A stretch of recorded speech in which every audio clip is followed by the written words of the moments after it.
तो use of futures क्या होता है? Role of different participate in derivative market.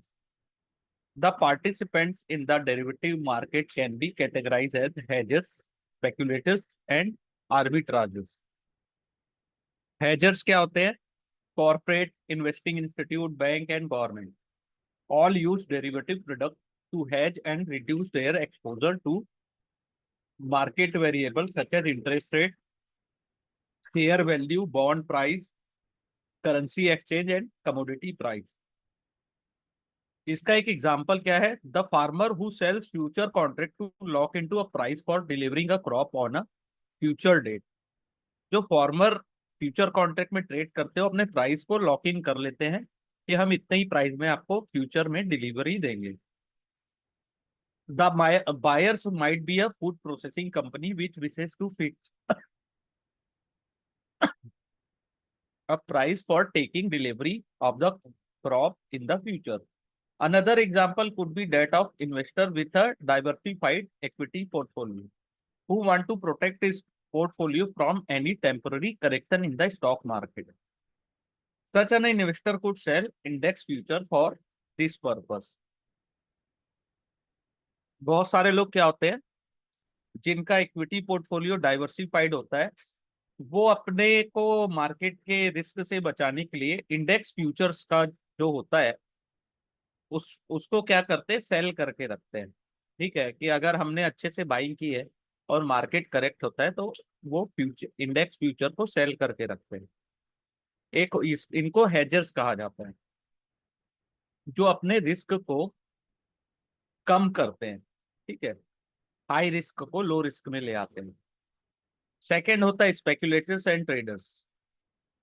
Speculators और ट्रेडर्स क्या होते हैं? जो ट्रेडिंग करते हैं. अगर उनको मार्केट में कोई शेयर्स जो अपना जो पोजीशन फ्यूचर में बनाते हैं, वो ट्रेडिंग के लिए करते हैं, शॉर्ट टर्म में अच्छा रिटर्न पाने के लिए. क्लासिक एग्जांपल इसका क्या है कि जब कोई किसी शेयर का रिजल्ट अच्छा आने वाला है, बेटर देन एक्सपेक्टेड, तो कंपनी क्या होता है? कंपनी के शेयर प्राइस बूस्ट होता है, तो वो क्या करता है? कोई भी स्पेकुलेटर या ट्रेडर क्या करते हैं? The first alternative is to buy and hold the equity share of the company. या तो वो शेयर्स को बाय कर लेते हैं और इक्विटी शेयर्स को होल्ड करते हैं उस कंपनी का, या तो फ्यूचर में लॉन्ग पोजीशन अपनी बनाते हैं.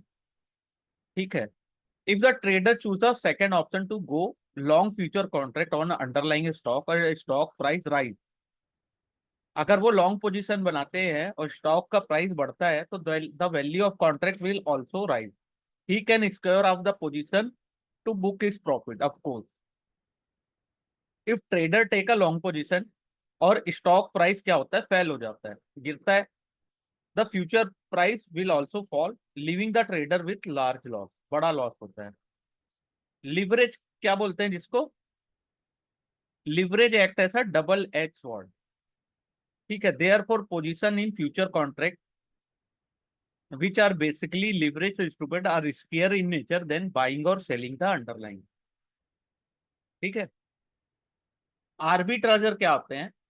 An arbitrager is a deal that produces a risk-free profit by exploiting a mispricing of the market.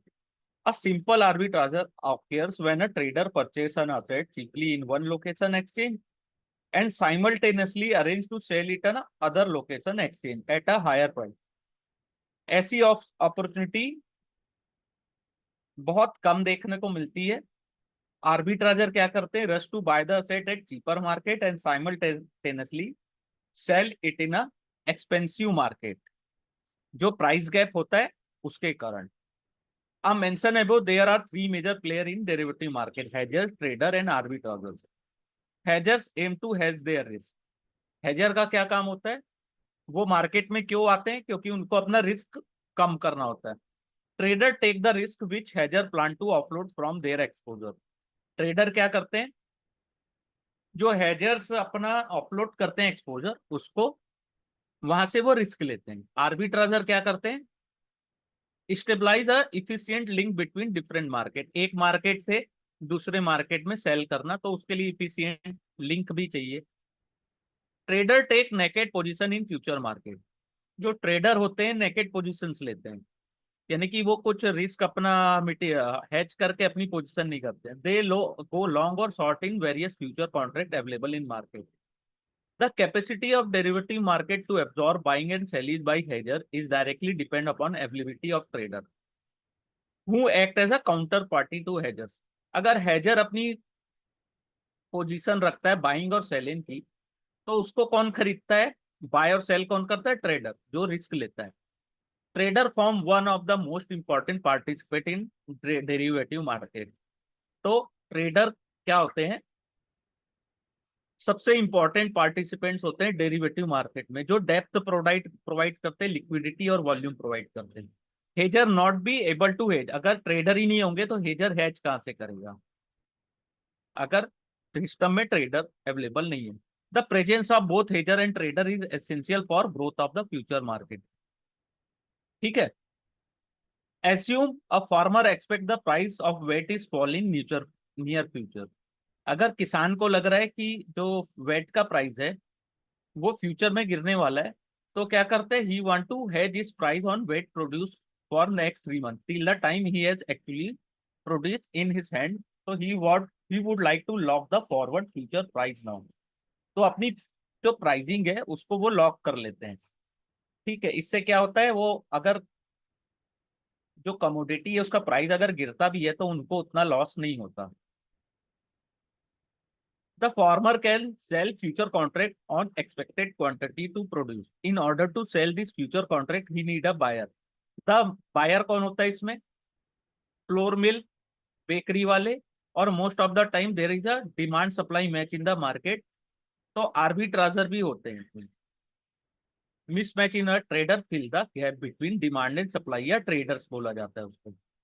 इन दोनों एग्री किसान और मिल वालों के बीच में ट्रेडर भी होता है, जो जो फार्मर से खरीदता है और फ्लोर मिल और बेकरी वालों को बेच देता है।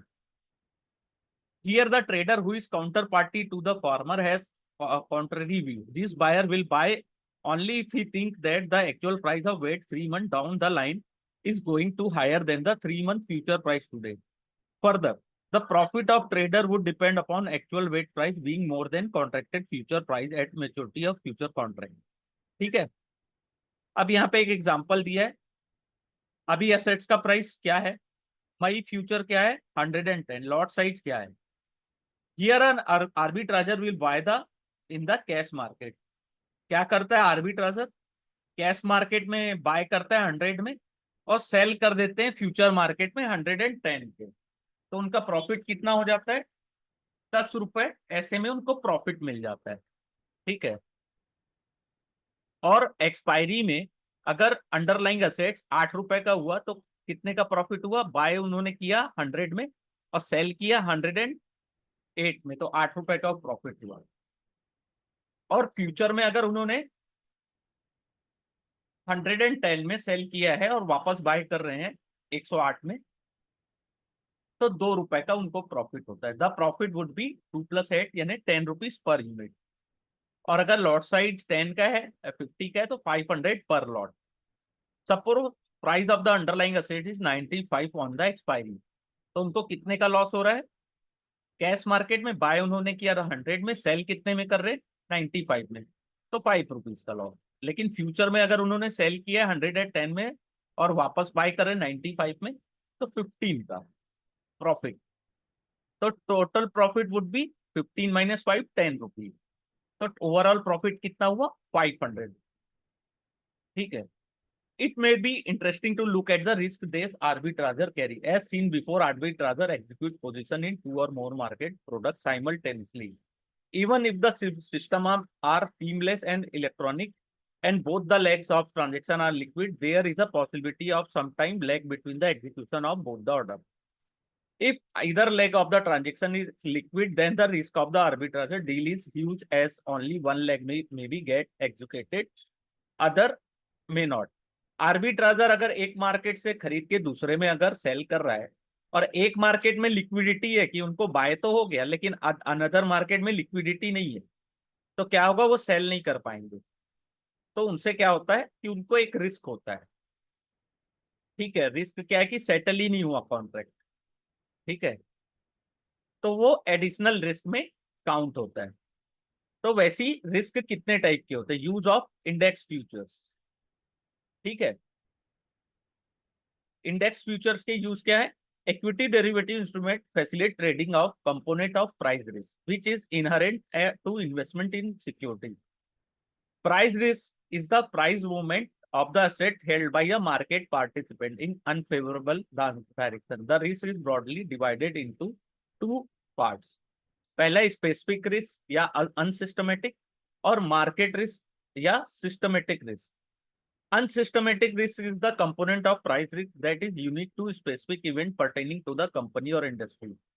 Specific risk include the risk of fall of stock price due to strike by factory workers.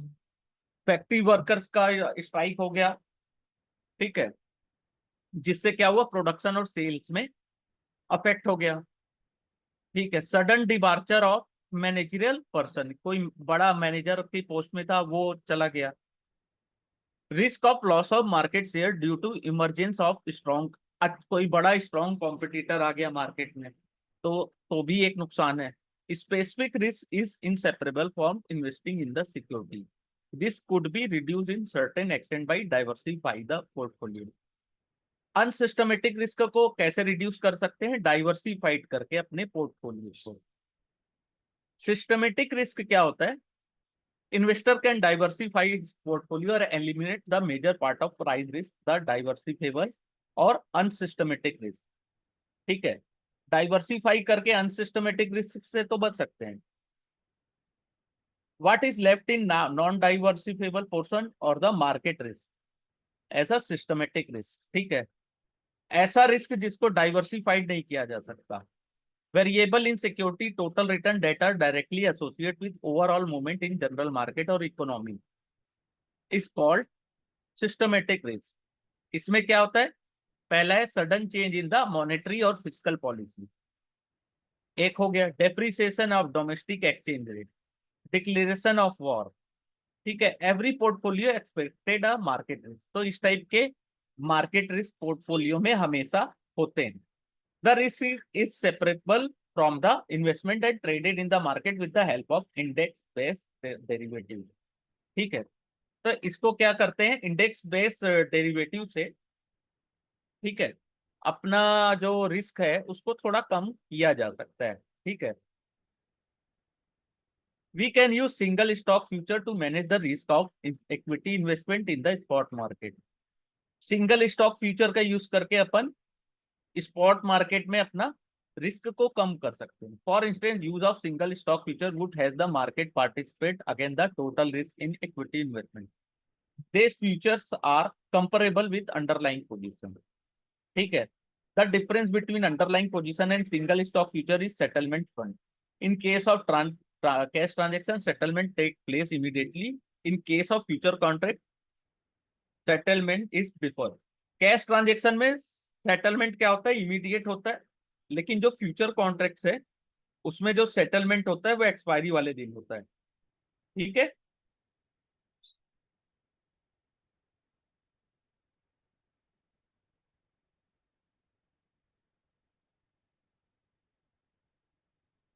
Important term in hedging. एक होता है long hedge. Long hedge is the transaction when hedge our position in cash market by going long in a future. जब अपन future में long अपनी position रख के अपनी पोजीशन को हेज करते हैं, तो we expect to receive some fund in future and want to invest the same amount in security market. We have not decided the specific companies where investment is to be done. We expect the market to rise in a near future and bear a risk of acquiring the security at higher price. We can hedge by going long index future today. On receipt of money, we invest in the cash market and simultaneously unwind corresponding index future position. Any loss due to acquisition of security at higher price resulting from the upward movement in market over the intermediate period would be partially full or compensated by profit made in our position in index future. ठीक है, अपन क्या करते हैं? अगर कोई stock ऐसा लग रहा है कि जो आने वाले टाइम में बढ़ने वाला है या मार्केट में उसका दाम कम होने वाला है, तो अपन क्या करते हैं, उस स्टॉक में अपनी लॉन्ग पोजीशन ले लेते हैं। ठीक है, और उसको हेज कैसे करते हैं? गोइंग लॉन्ग इन इंडेक्स फ्यूचर ऑल्सो। तो ऐसे करके अपनी पोजीशन को अपन हेज कर लेते हैं। ठीक है। शॉर्ट हेज क्या होता है? शॉर्ट करते हैं मार्केट में, फ्यूचर्स में, तो उसको शॉर्ट हेज बोलते हैं। तो उसमें क्या करते हैं, कोई स्टॉक अपने पोर्टफोलियो में है जिसको अपन नियर यानी कि अपन आने वाले टाइम में बेचना चाहते हैं, तो अपन क्या करते हैं, फ्यूचर में उसको शॉर्ट करके बैठते हैं। ठीक है, want to liquidate in near future, तो this may go against our plan, may result in reduction in portfolio, to protect our portfolio value today we can short index future और of equivalent amount. जैसे अपन क्या हुआ कि अपन को near future में उसको सेल करना है, तो अपन क्या करेंगे, उसके फ्यूचर में उसको पहले सेल करके रख देंगे। ठीक है। उसके बाद क्या होता है, 2-3 महीने बाद जब अपन को सेल करना है, तो वापस अपन क्या करते हैं, फ्यूचर मार्केट में वापस उसको अपन बाय कर लेते हैं। ठीक है। आज अपन ने उसको शॉर्ट पोजीशन में लगा दिया, और 3 महीने बाद जब अपन को उसको सेल करना होगा, ठीक है, तब तक के डेट में अपन रखे रहेंगे। तो जो अपनी जो पोजीशन है, ठीक है, जो अपनी पोजीशन, जो अपना रिस्क है, वो उससे अपन बचे रहेंगे। ठीक है। और टू, जो अपनी पोर्टफोलियो फोलियो की जो वैल्यू है उसको भी बचाने के लिए अपन क्या करते हैं, इंडेक्स को शॉर्ट करके भी बैठते हैं। ठीक है, इसको शॉर्ट हेज बोला जाता है। तो हेज का जो कॉन्ट्रैक्ट मंथ होता है, hedge contract month is the maturity of the contract through which we hedge our position. The thumb rule is to select that future contract which expire just after the date on which we wish to unwind our exposure. For example, suppose that on 10th investor decide to sell his portfolio on June. To meet some financial obligation, he want to hedge the market risk of portfolio by shorting index future. In this case, investor should short the index future contract expiry in June 23. ठीक है। अगर कोई चाहता है कि वो अपनी portfolio को जून 20 तक सेल करे अपनी फाइनेंशियल ऑब्लिगेशन के लिए, तो वो क्या करते हैं, हेज करने के लिए इंडेक्स फ्यूचर को शॉर्ट करते हैं। कौन से महीने का? जून 2023 का, ना कि मई 2023 का। तो हमारा जो भी ऑब्लिगेशन डेट रहता है कि हमको कौन से डेट में बेचना है, उस मंथ के ट्रेड को, उस मंथ के इंडेक्स फ्यूचर को अपन शॉर्ट करते हैं। ठीक है, हेजिंग कॉन्ट्रैक्ट मंथ इसको कहा जाता है। Trader are risk taker in the derivative as they take position in future market without having any position in underlying cash। जो ट्रेडर्स होते हैं फ्यूचर मार्केट में, वो क्या करते हैं, उनकी कोई कैश में पोजीशन नहीं होती है, वो डायरेक्ट क्या करते हैं, अपनी पोजीशन लेते हैं नेकेड। ठीक है, यानी कि कोई उसमें रिस्क हेजिंग वाली कोई उसमें पोजीशन नहीं रहती है, या तो उसको स्प्रेड में लेते हैं। जैसे अगर लॉन्ग किए हैं, तो जो out of the money call है उसको शॉर्ट करके बैठे रहते हैं, सेल करके। ठीक है, तो उनसे उससे उनकी पोजीशन यानी कि थोड़ा सा अपनी पोजीशन को हेज हो जाती है, तो उसको स्प्रेड भी बोला जाता है। ठीक है। A trader take a naked long position when he expect the market to rise, profit is made by reverting the long position at higher price later। ठीक है, तो वो अपनी पोजीशन को उसी तरीके से हेज करके रखते हैं, या तो डायरेक्ट सेल की पोजीशन बनाते हैं। इनका जो ट्रेडर्स का मेन मकसद होता है, वो शॉर्ट टाइम में मार्केट में एंट्री लेते हैं, और जहां उनको प्रॉफिट दिखता है वो निकल जाते हैं, या छोटा लॉस दिखता है तो भी वहां से वो एग्जिट कर लेते हैं। हमारे तरह रिटेलर्स की तरह वो मार्केट में पूरा महीना नहीं बिताते हैं। ठीक है। Arbitrage opportunity in future market. तो आर्बिट्राज अपॉर्चुनिटी, क्योंकि अब ट्रेड ट्रेड क्या है, टेक यानी कि वेल इक्विप्ड मार्केट में, एफिशिएंट मार्केट में है, तो आर्बिट्राज की जो अपॉर्चुनिटी है अब मिलना उतना आसान नहीं है। और आर्बिट्राज कौन करता है? एक मार्केट में बाय करना और दूसरे में सेल करना। आज के डेट में ऐसी जो पोजीशन है बहुत कम ही देखने को मिलती है कि जिसमें 2 4 5 रुपया का प्रॉफिट आप कर सको। ठीक है।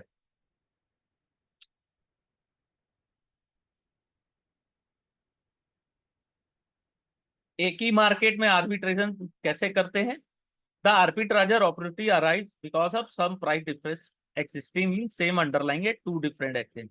अगर August future of stock Z are trading at 101 at NSE and 100 at BSE, the trader can buy a contract at BSE and sell at NSE.